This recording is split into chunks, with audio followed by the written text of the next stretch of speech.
Hello friends, જય Shri Krishna. Welcome back to my YouTube channel Vraj Cook. તો આજે એકદમ સરસ ટેસ્ટી એવી આપણે કાચી કેરીની કેન્ડી બનાવીશું, જે નાના બાળકોને મોટાને ખૂબ જ ભાવશે અને ગરમીમાં જે આપણા શરીર માટે પણ ખૂબ જ હેલ્ધી છે.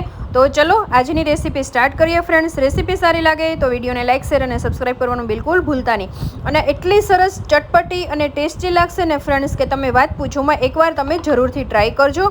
તો રેસીપી સ્ટાર્ટ કરીએ. તો ફ્રેન્ડ્સ, મેં અહીંયા કાચી કેરીની કેન્ડી બનાવવા માટે એક મેં તોતાપુરી અને એક દેશી કેરી લીધી છે. તમે કેસર કેરી કે હાફૂસ કેરી તમારી ચોઈસ પ્રમાણે તમારે લેવાની છે, બટ કાચી કેરી લેવાની છે. હવે એને છાલ ઉતારીને આપણે પીસીસ નાના નાના કરી લેશું. તો અહીંયા આપણે એક મિક્સી જાર લઈ લઈશું. એમાં આપણે કેરી એડ કરી દઈશું. એકદમ તમે કાચી લેવાની છે. થોડીક આવી રીતના પીળાશ પડતી હોય છે તો પણ કંઈ વાંધો નથી, અને કાચી એકદમ મળે તો પણ એકદમ પાકેલ કેરી ન હોવી જોઈએ. એમાં આપણે 7-8 ફુદીનાના પાન એડ કરશું. અને તમે અહીંયા કેરીની ખટાશ કેવી છે, મેં દેશી કેરી લીધી છે અને પ્લસમાં છે તોતા કેરી લીધી છે, એટલે તમે ખાંડ અથવા તો સાકર તમે એડ કરી શકો છો. અહીંયા હું ગોળમાં બનાવું છું, તો હું 1 કપ ગોળ લઉં છું, કારણ કે દેશી કેરી છે અને ખટાશનું પ્રમાણ થોડું વધારે હોય છે એટલા માટે.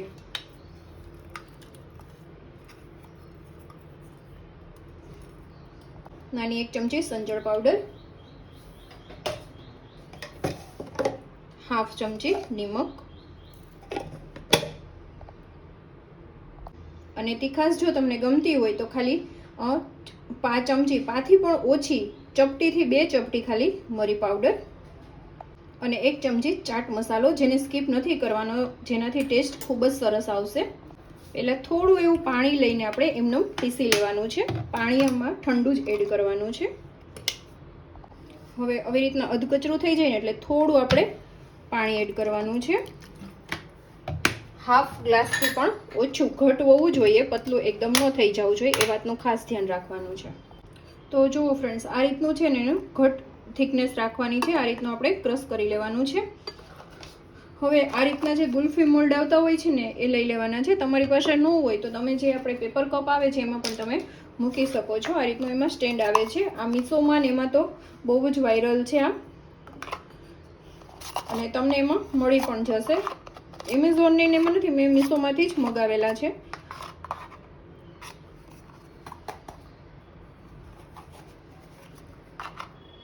હવે આપણે ફિલ કરતા જઈશું આવી રીતે.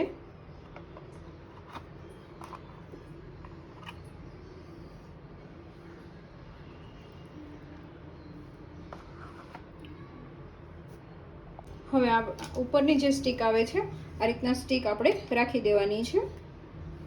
અને તમે જે કેન્ડીની જે સ્ટીક આવે છે ને એ પણ ઉપર એલ્યુમિનિયમ ફોઇલ રાખીને તમે રાખી શકો છો, પણ બટ આની આવે છે એટલે આપણે એ જ લગાડીએ છીએ.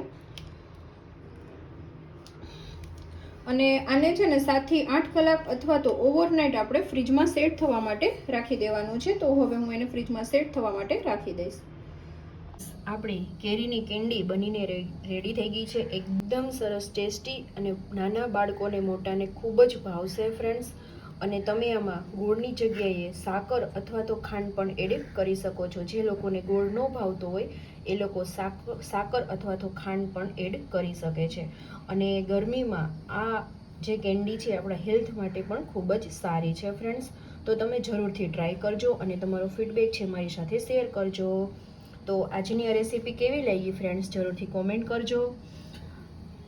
તો મળતા રહેશું ફ્રેન્ડ્સ એક નવા વિડીયો સાથે, નવા કુકિંગ સાથે, નવી ટિપ્સ સાથે. ત્યાં સુધી જય શ્રી કૃષ્ણ.